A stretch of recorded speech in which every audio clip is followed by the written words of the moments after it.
Bon, mes amis, nous nous retrouvons pour une nouvelle review de One Piece, et je vais être honnête, je l'attendais, le chapitre. Bah oui, je l'attendais parce qu'il n'y en avait pas eu la semaine dernière, donc forcément l'attente était beaucoup plus grande pour celui-là. Maintenant, est-ce que le chapitre a vraiment comblé mes attentes? Je sais pas, on va en parler. Bref, c'est parti pour la review du chapitre 1062 de One Piece.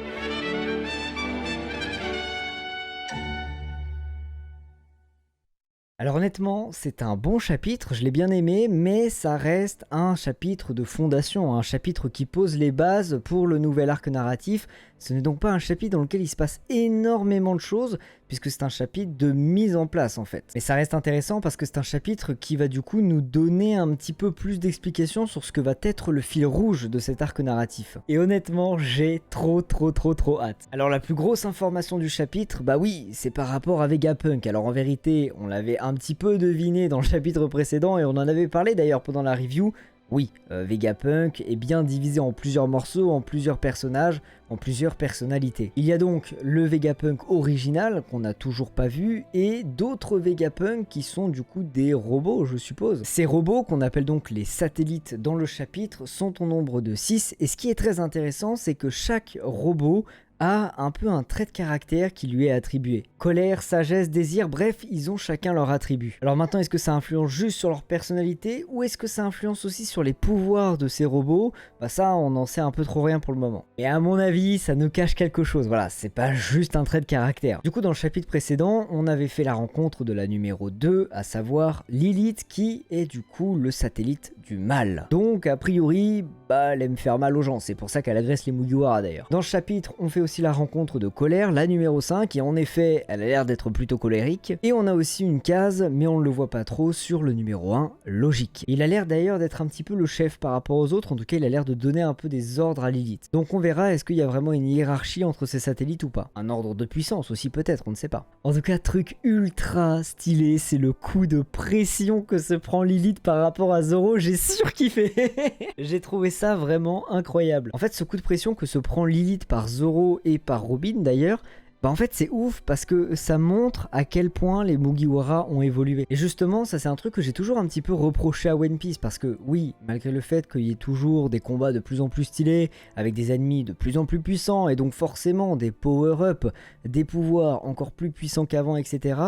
Bah malgré tout ça, j'avais pas vraiment l'impression que nos Mugiwara étaient considérés comme des personnages beaucoup plus puissants qu'avant. Pour faire un rapide comparatif avec Kingdom par exemple, dans Kingdom, il y a un truc que je trouve incroyable, c'est qu'à la base, le personnage principal, à savoir Shin, alors je vais essayer de pas trop vous spoil pour ceux qui suivent pas du tout Kingdom, mais à la base, ce personnage, bah, c'est un esclave et il devient un très grand guerrier, un mec super stylé qui a une grande armée, etc. Et du coup, t'as les pecnos lambda, ceux qui sont juste des soldats et tout, ils le voient comme un mec incroyable alors qu'à la base, c'était juste un esclave.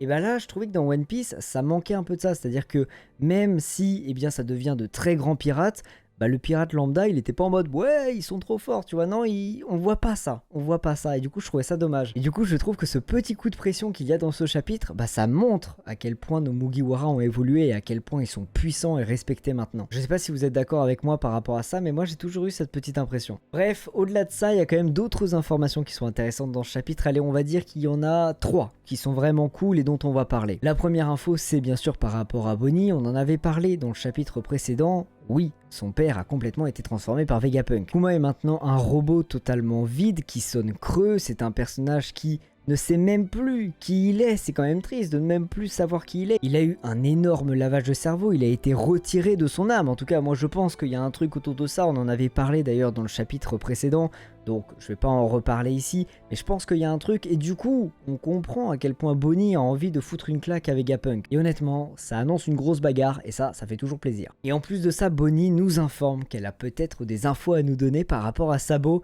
et ça mes amis, ça sent extrêmement bon. De toute façon, moi je vous le dis, hein, il n'est pas mort. Pour être même exact, pour moi, il était sur un bateau à côté de l'île. L'île a explosé, mais pas lui.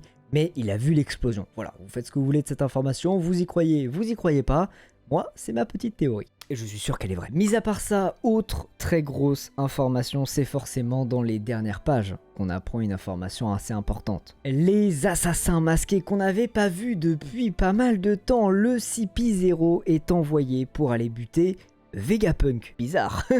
On va donc enfin revoir Kaku, Lucy et Stacy et honnêtement ça me fait extrêmement plaisir. Alors maintenant pourquoi est-ce qu'ils sont envoyés pour tuer Vegapunk? Je sais pas trop. J'ai quelques théories mais je suis pas vraiment sûr. Pour moi la raison qui serait la plus logique c'est tout simplement que la marine veut se débarrasser de Vegapunk parce qu'il est devenu quelque chose de dangereux pour eux. Maintenant qu'il a construit les Séraphines et potentiellement l'arme qui permet de détruire les îles, eh bien la marine n'a plus besoin de lui. Donc pourquoi garder un personnage en vie quand ça peut représenter une menace pour eux? À mon avis, ce serait le truc le plus logique. D'autant plus qu'ils disent qu'il ne faut pas abîmer les choses du laboratoire. Donc ils veulent vraiment se débarrasser de lui, mais conserver ce qu'il est en train de construire. Est-ce qu'il y a un truc spécial qu'il est en train de construire ou pas?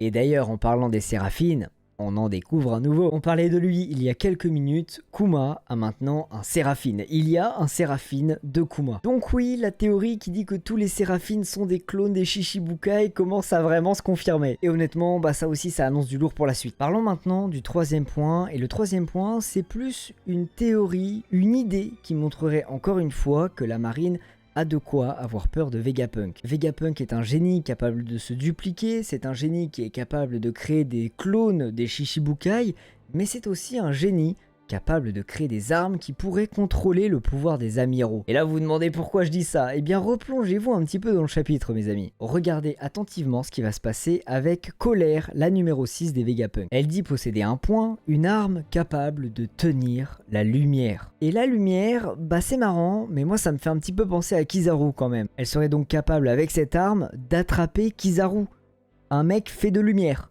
Normal. Alors oui, c'est juste une théorie, c'est un petit peu tiré par les cheveux, mais on sait que Oda ne laisse jamais rien au hasard, et je trouve ça quand même bizarre de parler d'une arme capable d'attraper la lumière, quand on sait qu'un amiral a tout simplement un pouvoir de lumière, que c'est de la lumière littéralement, et que dans ce même chapitre, la marine est envoyée pour tuer Vegapunk.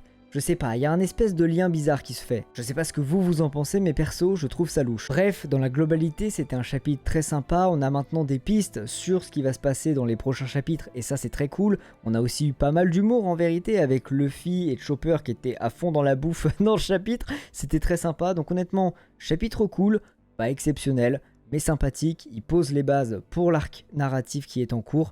Et ça fait plaisir. Sur ce, moi je vous dis à la semaine prochaine pour une nouvelle review. C'était Charlie, allez, tchuss!